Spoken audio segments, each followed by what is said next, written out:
Oi galera, tudo bom? Aqui quem fala é a Luísa e hoje eu vou mostrar meus cachorros pra vocês. Bora lá? Tururu, tururu, tururu. O primeiro cachorro é esse, Duque. Ele é muito manso, quer ver? Ó? Vem aqui, vem.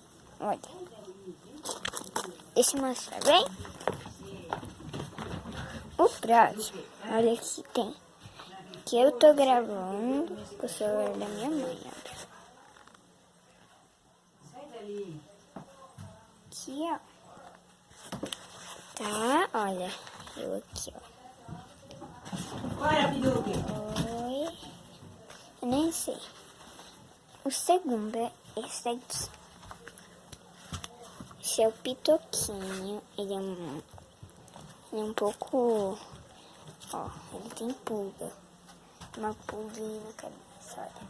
E outro cachorro tá ali embaixo da escada, Luísa. Cheio, a minha avó. Junta aquela almofada lá, deixa. Bota em cima lá. Você junta aqui. Deixa em ordem ali, que daqui a pouco eu vou ter gente pra atender daí. O outro tá embaixo da escada, pobrezinho. Deixa eu lá ver. Querido. Sem comer, sem nada, mas meu Deus do céu, ninguém merece.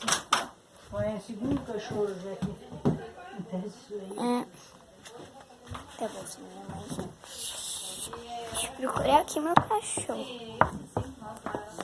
Olha aqui ele, vem, vem.